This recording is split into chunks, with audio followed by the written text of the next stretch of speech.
Selamat datang kepada para mahasiswa baru UI di kampus Universitas Indonesia.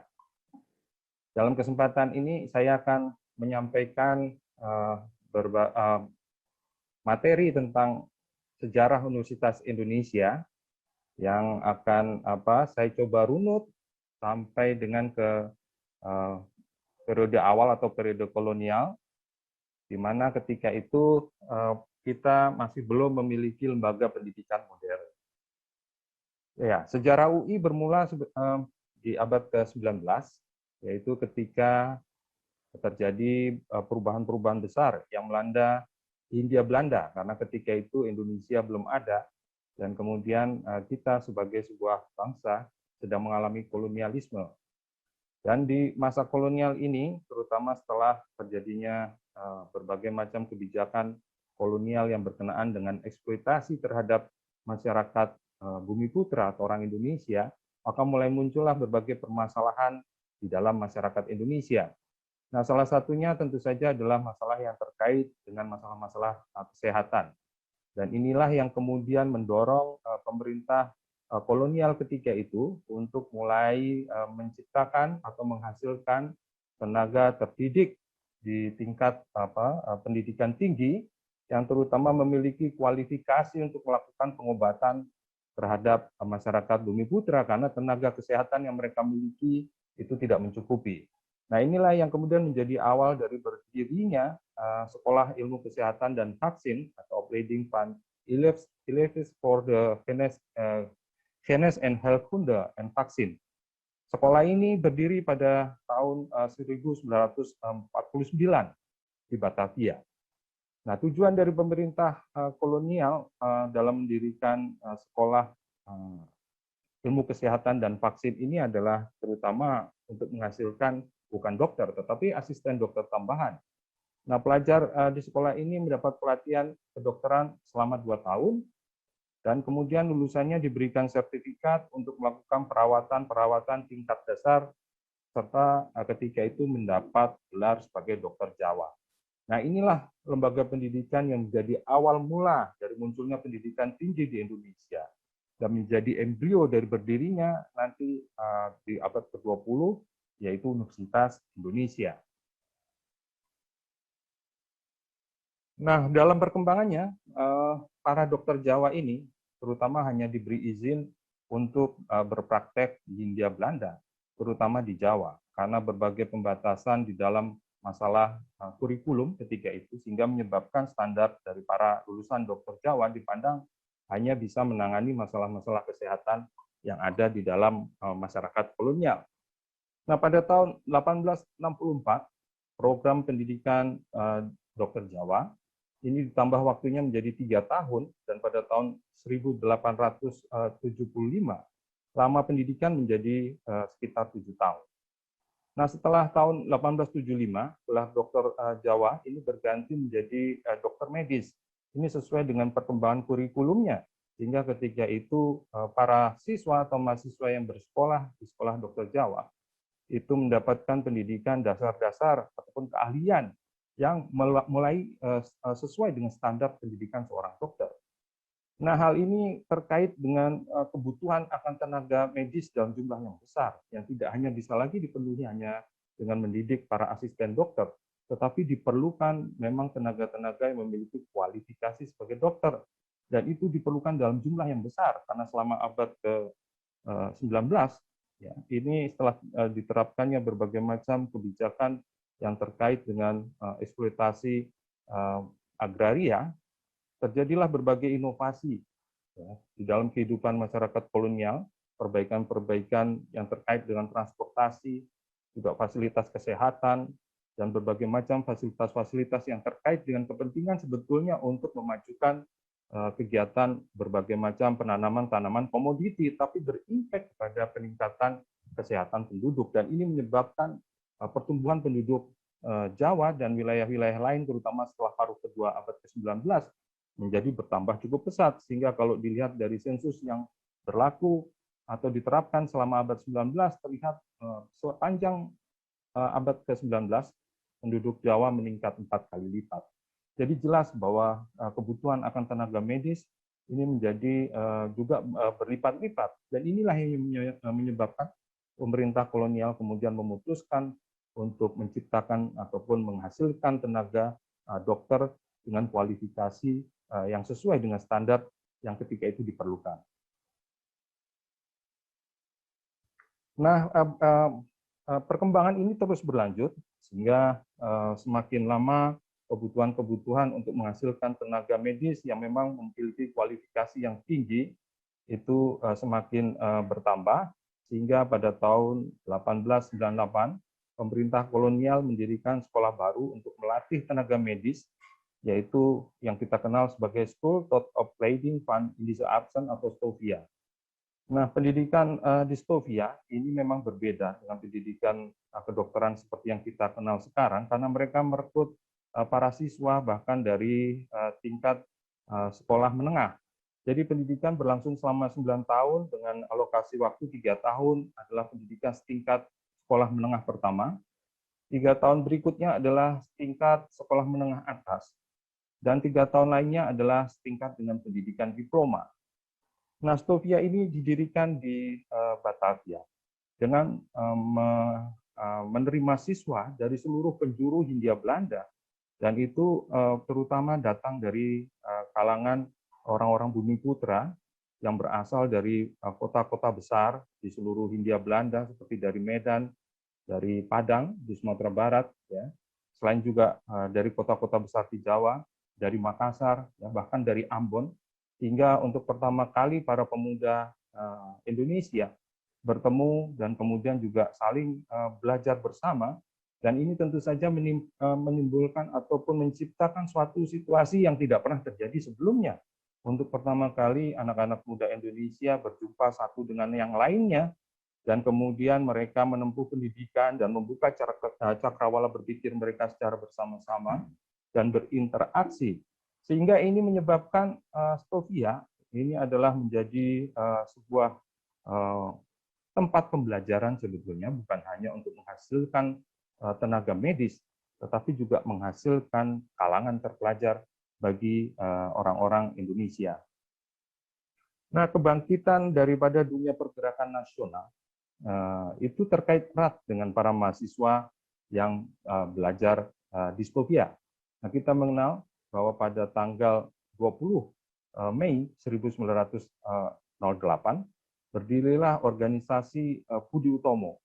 Nah, Budi Utomo ini didirikan oleh para siswa atau mahasiswa Stovia yang ketika itu memang sangat peduli ataupun mereka punya satu keprihatinan terhadap kondisi pendidikan di kalangan orang-orang Bumiputra.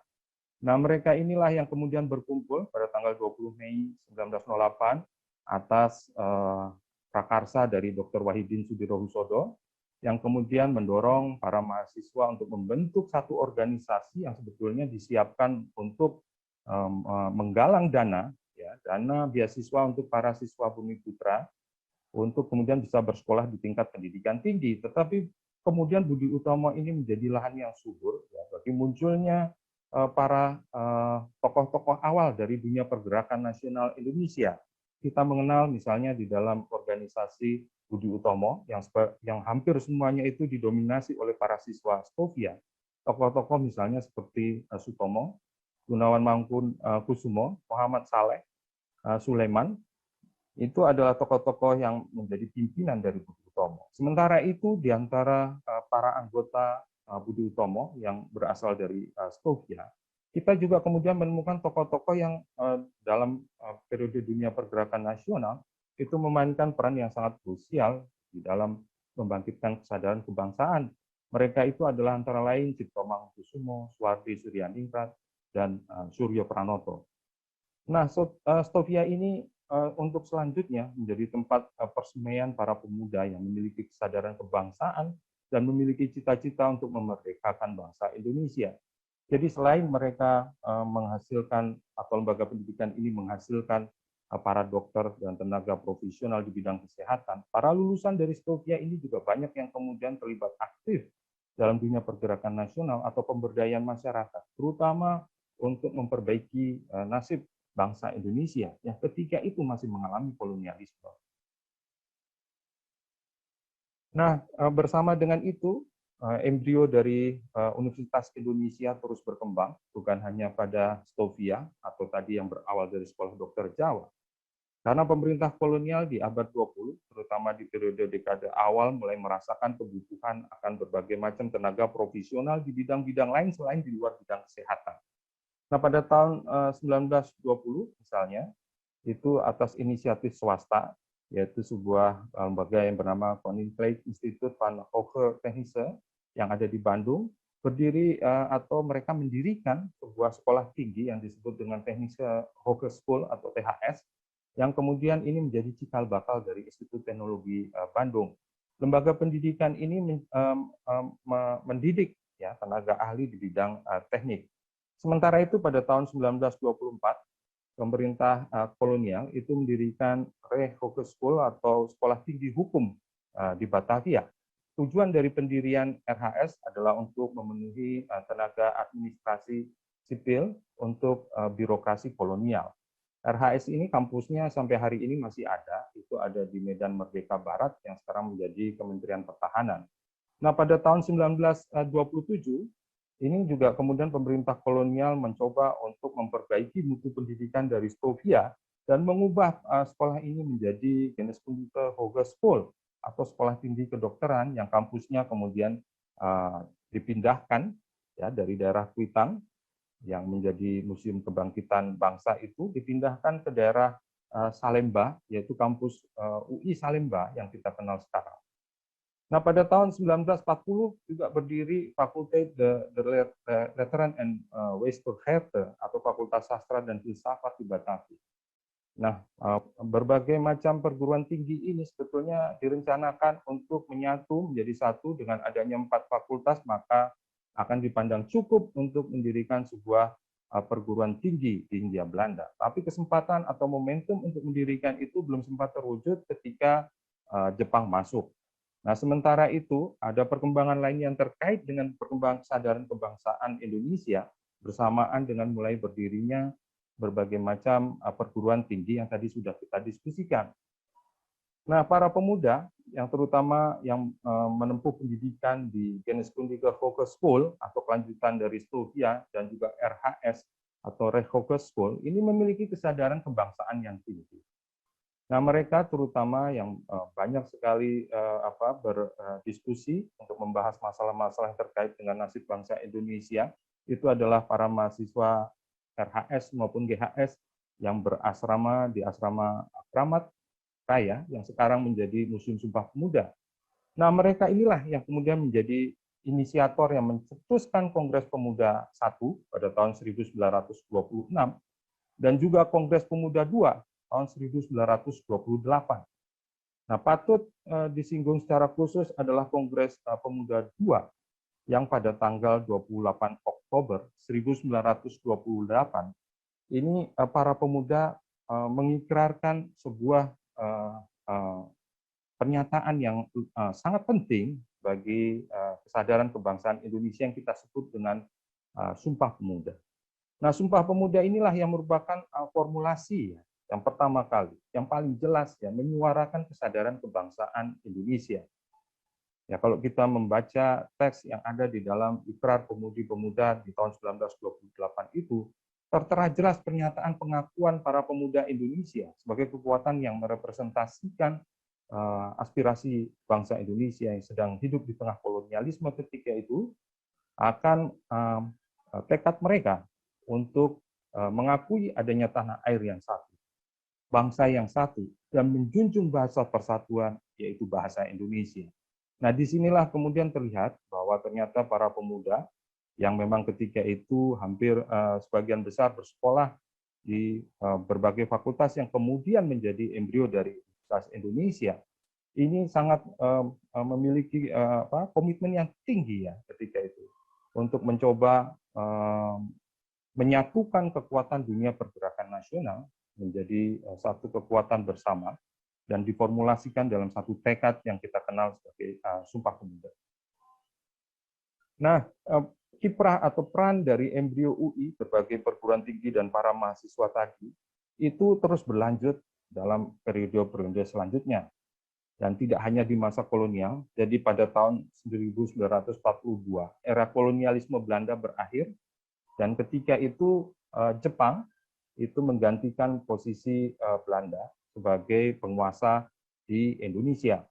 Nah, yang memerintah di Indonesia ketika itu adalah pemerintahan pendudukan Jepang yang berada di tangan militer. Dan mereka kemudian menutup seluruh lembaga pendidikan tinggi yang pernah didirikan oleh Belanda. Nah, pada tahun 1943, pemerintah pendudukan Jepang ini membuka lembaga pendidikan kedokteran yang sebetulnya adalah kelanjutan daripada GHS atau Genes Kundiger Hogeschool, tetapi nama dan para pengajar diganti. Dan ketika itu namanya menjadi Jakarta Ikadaigaku. Pemerintah pendudukan ini adalah karena mereka adalah sebuah pemerintahan militer, mereka menerapkan disiplin militer kepada para mahasiswa Ikadaigaku. Dalam periode yang pendek itu terjadi banyak sekali berbagai tindak represif dari pemerintah pendudukan Jepang dari 42 sampai 45 yang notabene hanya 3,5 tahun, tetapi berbagai kebijakan yang keras yang dilakukan oleh pemerintah pendudukan seperti mahasiswa diharuskan melakukan senam baris berbaris dan rambut mereka itu harus dipotong pendek. Ini semuanya mendapat perlawanan atau sikap penentangan dari para mahasiswa yang tidak menyukai disiplin militer atau fasisme Jepang. Nah, kita mengenal tokoh-tokoh yang melakukan perlawanan ketika itu adalah yang kemudian juga menjadi tokoh-tokoh penting dalam perjalanan Indonesia selanjutnya, seperti Sujatmoko yang kemudian menjadi rektor dari Universitas PBB di Tokyo, kemudian juga ada Sudarko Sastro Satomo, dan kemudian juga ada Petit Muharto, dan selain juga para mahasiswa-mahasiswa yang lain, ya, yang sempat ketika itu ditangkap oleh Ken Petei, polisi rahasia Jepang, dan kemudian mereka dikeluarkan dari Ikadaigaku. Nah, kemudian itu tidak menghentikan perjuangan dari para mahasiswa kedokteran. Jadi menjelang akhir dari masa pendudukan Jepang, para mahasiswa kedokteran atau Ikadaigaku yang ketika itu berasrama di Perapatan 10 itu terlibat aktif dalam persiapan-persiapan menuju kepada proklamasi kemerdekaan Indonesia. Mereka lah yang salah satu kelompok mahasiswa yang berinisiatif ketika itu untuk memanfaatkan momentum kekalahan Jepang dari Sekutu sebelum masuknya tentara Sekutu untuk sesegera mungkin memproklamasikan kemerdekaan sehingga terciptalah peristiwa yang kita kenal sebagai peristiwa Rengas Dengklok, ya, ketika Soekarno dan Hatta dibawa ke Rengas Dengklok pada tanggal 15-16 Agustus 1945 sebelum kemudian para pemuda membawa kembali mereka ke Jakarta. Dan kemudian terjadilah satu upaya-upaya untuk merumuskan teks proklamasi di rumah Laksamana Tadashi Maeda pada malam tanggal 16 dan pagi hari tanggal 17 Agustus sebelum akhirnya proklamasi kemerdekaan diwujudkan pada tanggal 17 Agustus 1945. Di sini terlihatlah bagaimana peran dari para mahasiswa, ya, terutama yang berada atau belajar di sekolah-sekolah ataupun perguruan tinggi yang menjadi embrio UI itu sangat mewarnai proses-proses menentukan di dalam perjalanan sejarah bangsa Indonesia. Nah, kemudian dalam tahapan selanjutnya di era revolusi kemerdekaan setelah Indonesia merdeka, tepatnya pada tanggal 19 Agustus, yaitu 2 hari setelah proklamasi kemerdekaan, pemerintah Republik Indonesia masih muda itu secara resmi mendirikan Balai Perguruan Tinggi Republik Indonesia atau BPTRI. Jadi BPTRI ini adalah awal mula dari berdirinya Universitas Indonesia. Ketika itu pemerintah Republik Indonesia mempercayakan ketua balai kepada Profesor Dr. Sarwono Prawiroharjo dengan fakultas utama yang terdiri dari Fakultas Kedokteran dan Farmasi, Fakultas Hukum, dan Fakultas Sastra.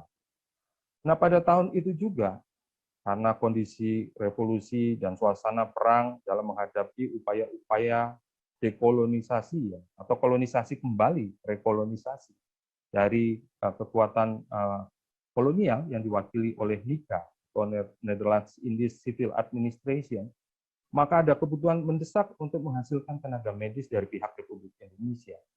Nah, pada tahun 1945 ini juga, Balai Perguruan Tinggi Republik Indonesia meluluskan 90 orang dokter darurat. Karena kondisi revolusi yang ketika itu terjadi, sehingga memaksa untuk secara secepatnya ya untuk memenuhi kebutuhan masyarakat dihasilkan tenaga-tenaga medis yang berkualifikasi dokter. Dan para dokter yang diluluskan yang jumlahnya 90 orang itu, sebagian besar langsung terlibat aktif di dalam revolusi kemerdekaan, terutama sebagai tenaga kesehatan. Nah, selain itu, kontribusi daripada BPTRI, embrio dari Universitas Indonesia terlihat nyata. Dalam hal ketika itu dibangunnya pemancar di Salemba 6, yang sekarang menjadi kampus Salemba UI, itu disediakan untuk memberitakan ya berbagai macam keputusan atau kebijakan yang diambil oleh pemerintah Republik Indonesia ke seluruh wilayah Indonesia. Nah, pemancar ini berada di bawah pengawasan Profesor Abdurrahman Saleh dari Fakultas Kedokteran. Nah, selama periode revolusi ini, ketika pemerintah Indonesia kemudian merasa keamanan itu tidak menjadi tidak lagi mendukung bagi keberadaan ibu kota di Jakarta, mereka kemudian memutuskan untuk memindahkan ibu kota di Yogyakarta di awal tahun 1946. Nah, ketika itulah BPTRI ini ikut berpindah sebagian, terutama Fakultas Kesehatan dan Farmasi dan beberapa fakultas yang lain ke wilayah yang ketika itu berada di bawah kendali Republik Indonesia yang beribu kota di Yogyakarta. Ya, jadi sebagian daripada BPTRI selain tetap melanjutkan pendidikan secara diam-diam di Jakarta, itu pindah ke Klaten, Surakarta, Yogyakarta, Surabaya, dan Malang. Nah, pada tanggal 21 Juni 1946, NICA, yaitu Netherlands in the Civil Administration, yang ketika itu menguasai kembali kota Jakarta karena mereka membonceng kekuatan sekutu, itu mencoba untuk mendirikan sebuah universitas darurat yang mereka sebut dengan Noord Universiteit yang bertempat di Jakarta. Nah, pada tanggal 21 Maret 1947, nama Noord Universiteit ini diganti menjadi Universiteit van Indonesia. Nah, sementara itu, setelah revolusi kemerdekaan mencapai tahapan yang menentukan, ya dengan campur tangan dari negara-negara internasional yang menekan Belanda untuk duduk bersama di dalam satu meja perundingan, maka terjadilah apa yang disebut dengan konferensi meja bundar pada tahun 1949, di mana ketika itu akhirnya Belanda mengakui kedaulatan Republik Indonesia. Dan pemerintah Republik Indonesia akhirnya memindahkan kembali ibu kotanya ke Jakarta. Nah, bersama dengan itu, Balai Perguruan Tinggi Republik Indonesia juga kembali ke Jakarta. Dan kemudian ini mereka menggabungkan diri dengan Universiteit van Indonesia, yang tadinya itu adalah Noord Universiteit yang didirikan oleh NICA, yang berkedudukan juga di Jakarta. Dan ini terjadi pada tanggal 2 Februari 1950, penggabungan tersebut, dan dengan itulah maka ini yang kemudian diperingati sebagai Dies Natalis UI setiap tahunnya. Jadi pada tanggal 2 Februari 1950, dengan resmi berdirilah Universitas Indonesia. Nah, di masa awal daripada perjalanan Republik Indonesia, terjadilah berbagai macam penataan dan juga berbagai macam restrukturisasi di segala bidang pemerintahan, termasuk juga di dalam pendidikan tinggi dan termasuk juga di Universitas Indonesia. Sampai tahun 1955, UI memiliki 9 fakultas dan 3 lembaga yang tersebar di 5 kota. Dan ini adalah berbagai perguruan tinggi yang ketika itu sebetulnya ditinggalkan oleh Belanda dan memang direncanakan untuk menjadi satu bagian dari sebuah universitas yang akan disiapkan oleh pemerintah kolonial. Nah, tetapi ketika itu akhirnya ini semua menjadi bagian dari Universitas Indonesia. Yang pertama adalah Fakultas Kedokteran, ya, dan kemudian juga Fakultas Hukum dan Ilmu Pengetahuan Masyarakat, serta Fakultas Sastra dan Filsafat di Jakarta. Yang lainnya, selain itu UI juga terdiri dari Fakultas Ilmu Alam, Ilmu Pasti, Ilmu Pengetahuan Teknik, dan Lembaga Pendidikan Guru Menggam yang berkedudukan di Bandung. Dan berikutnya adalah Fakultas atau Fakultas Pertanian dan Kedokteran Hewan di Bogor. Yang selanjutnya adalah Fakultas Ekonomi di Makassar. Dan yang berikutnya adalah Fakultas Kedokteran dan Lembaga Kedokteran Gigi di Surabaya. Jadi ketika itu UI memiliki kampus-kampus yang terletak di berbagai kota di Indonesia ya sampai tahun 1955, yaitu di Jakarta, di Bandung, di Bogor, ya, di Makassar, dan juga di Surabaya. Ya, ini adalah awal mula dari perjalanan UI dalam usianya yang masih sangat muda ketika itu. Dan pada tahun 1955, berdasarkan Undang-Undang Nomor 10 tentang pengubahan kata universitas, dan universitas, ya, maka kemudian digunakan padanannya dalam bahasa Indonesia. Sehingga sejak itu, nama Universitas Indonesia berganti menjadi Universitas Indonesia. Ya, jadi meskipun Universitas Indonesia atau yang masih bernama Universitas Indonesia itu sudah berdiri pada tanggal 2 Februari 1945, tetapi nama Universitas Indonesia digunakan secara resmi adalah pada tahun 1955. Nah, terjadi perkembangan-perkembangan lanjutan, yaitu pada 2 Maret 1959, Fakultas Teknik dan Fakultas Ilmu Pengetahuan Alam di Bandung ini memisahkan diri menjadi Institut Teknologi Bandung. Sementara itu pada 1 September 1963, Fakultas Pertanian dan Fakultas Kedokteran Hewan UI ini memisahkan diri menjadi Institut Pertanian Bogor. Dan kemudian juga Fakultas Kedokteran Gigi di Surabaya ini kemudian berdiri menjadi UNAIR. Dan yang kemudian Fakultas Ekonomi di Makassar itu kemudian juga memisahkan diri dan menjadi bagian dari Universitas Hasanuddin. Nah, pada tahun 1964, ya, Fakultas Keguruan dan Ilmu Pendidikan itu menjadi IKIP Jakarta, dan kemudian saat ini berubah menjadi Universitas Negeri Jakarta. Jadi kita bisa melihat bahwa UI pada awal perjalanannya itu adalah terdiri dari berbagai fakultas yang tersebar di berbagai kota di seluruh Indonesia, tetapi dalam perkembangannya fakultas-fakultas yang ada di berbagai kota itu seperti di Bandung, di Bogor, di Makassar, dan di Surabaya, akhirnya berdiri menjadi universitas-universitas yang terpisah. Nah, inilah yang menjadi bagian daripada dinamika UI ya di dalam ikut mendukung perkembangan dari pendidikan tinggi di Indonesia. Nah, selain itu UI terus berkiprah, ya, warisan daripada sejarah panjang bagaimana keterlibatan Sivitas Akademika yang dulu masih bernama Fakultas Kedokteran atau STOKIA dan GHS maupun Fakultas Hukum atau RHS Rehoke School atau Fakultas Kedokteran atau Fakultas Sastra dalam kiprah para mahasiswanya dalam turut memperjuangkan kemerdekaan Indonesia, ini berlanjut setelah di era kemerdekaan. Ya. Jadi sejak awal abad 20 ya, hingga saat ini, abad 21, ini kita bisa melihat ya, bahwa UI itu telah menyumbangkan para cendekiawan dan juga tokoh-tokoh nasional ya, yang berperan besar dalam perubahan-perubahan di Indonesia.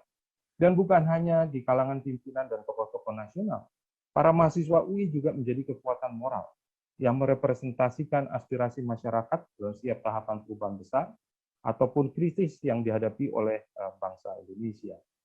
Sebagaimana yang sudah tadi kita diskusikan di bagian-bagian awal, jadi peran mahasiswa, ya, peran mahasiswa UI bersama juga mahasiswa dari berbagai perguruan tinggi yang lain itu terlihat dalam peristiwa-peristiwa penting dan perubahan besar abad 20. Ya, yang kita lihat dalam tahapan-tahapan yang juga menjadi penanda dari perubahan-perubahan besar di Indonesia. Misalnya dalam Kebangkitan Nasional 1908, dalam Sumpah Pemuda 1928, dalam Proklamasi Kemerdekaan 17 Agustus 1945, dalam transformasi atau peralihan kekuasaan ya dari pemerintahan Soekarno kepada Orde Baru di tahun 1966, dan juga pada peristiwa 1998 yang menjadi satu penanda penting peralihan dari pemerintahan Orde Baru ke era reformasi.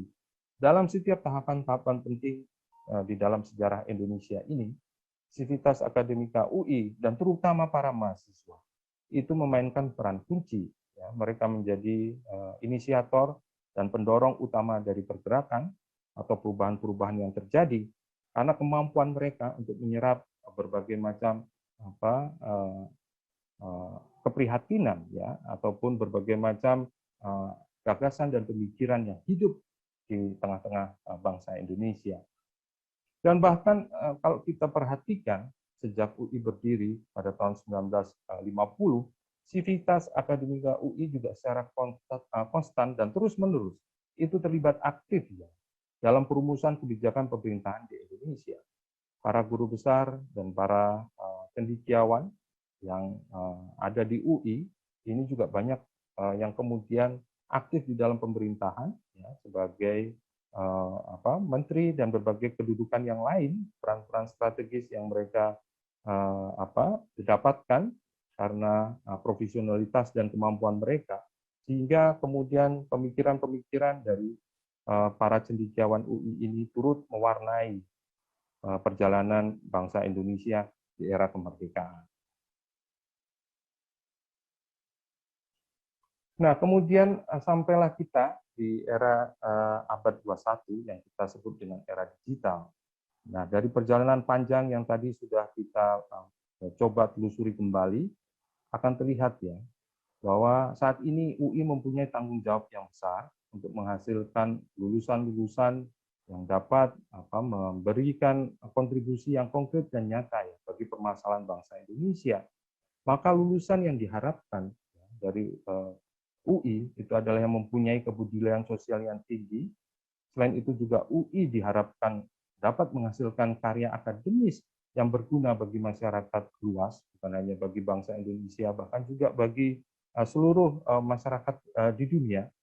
Kemudian juga UI diharapkan juga dapat melakukan pengembangan ilmu pengetahuan, teknologi, dan budaya. Dan hal yang juga menjadi catatan khusus bahwa sebagai lembaga pendidikan yang menyandang nama Indonesia, ya, karena namanya adalah Universitas Indonesia, UI mengemban tugas untuk mencerdaskan kehidupan bangsa. Tugas itu diwujudkan di dalam Tridharma Perguruan Tinggi yang menjadi tanggung jawab dari seluruh sivitas akademika UI, para dosen, ya, para mahasiswa, dan juga para tenaga akademis, dan seluruh yang menjadi bagian daripada sivitas akademika UI, yaitu dengan memajukan pendidikan, melakukan penelitian, ya, yang tentu saja adalah penelitian-penelitian yang menjadi solusi dari permasalahan-permasalahan yang dihadapi oleh masyarakat Indonesia, dan juga melakukan pengabdian masyarakat. Ya.